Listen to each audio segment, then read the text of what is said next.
In this template support video, we'll show you how to add a balance sheet item to the cash flow statement template. So our cash flow statement template makes it easy to compile and to balance cash flow statements. So the premise of the template is your income statement and balance sheet information is entered on this sheet, and then the cash flow statement is automatically calculated on the direct sheet for the direct method and the indirect sheet for the indirect method. Okay, so we need to add the line that we want to include to this info input sheet, because we need to enter the balances here and then automatically calculate them. So I'm just gonna do an example. Under current assets, we'll insert a new row, and I'm going to say, call it prepayments. If I can spell that, prepayments. And we're gonna say put in 10,000 in this year, 5,000 in this year, say 3,000 in that year. Obviously, I also need to include something on this side so that the balance sheet balances. So I'm just gonna make that more for this example.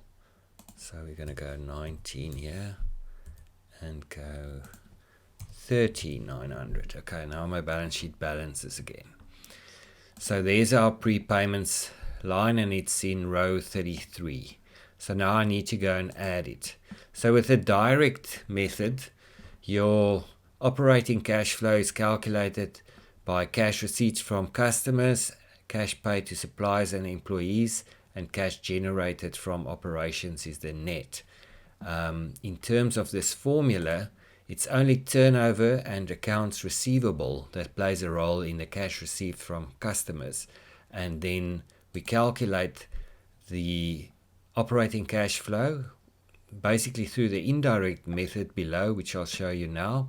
And then the cash paid to suppliers and employees are used as the balancing figure.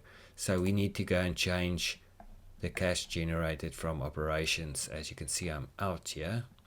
So we would need to change this working capital amount. So we have included all receivables in this line, trade and other receivables, all in here. I'm going to add a new line. So we're adding a new line. I'm going to copy this line. And then we're going to say increase or decrease in prepayments.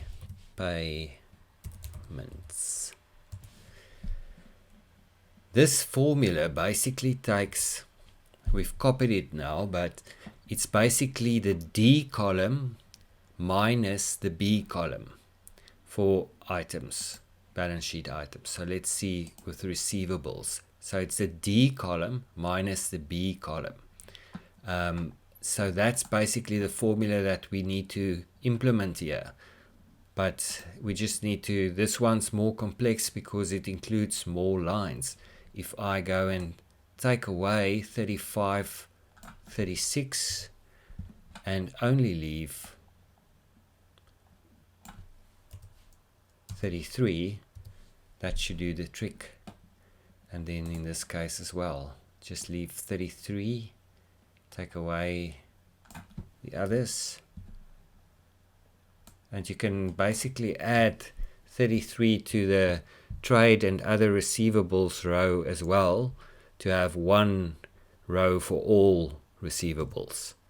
But that is how you include prepayments, and you'll see it balances now.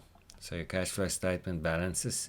We've done it on the direct method, but it's basically the same principle on the indirect method.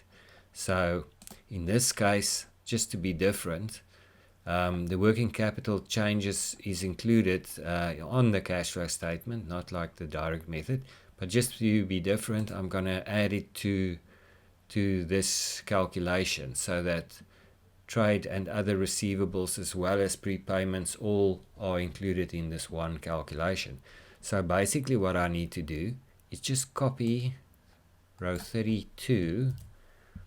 I'm going to just add a plus, add 32, make it 33, and then where you deduct column B, you're just gonna do that again and make it 33, and do the same for the comparative here. Just wanted to peek there, but we'll go back and do it here as well, where it's a minus, and we're just going to go and do that. Okay, so let's go and see, and as you can see, it balances. So the principle is really simple. If you want to add additional items to the cash flow statement calculations, you're basically going to look at a similar item. If it's a trade receivable, look at other trade receivables, like we've done in this example where we've added the prepayment in a separate line. You can do that as well. And you're basically looking at a similar item and including your calculation there. So if we added a trade payable, I would have added it in this trade and other payables calculation. And you basically just include the additional row, and it works off the input sheet as the others all do. And that's it. So if you want to watch more template support videos, you can do so in the support section of our YouTube channel.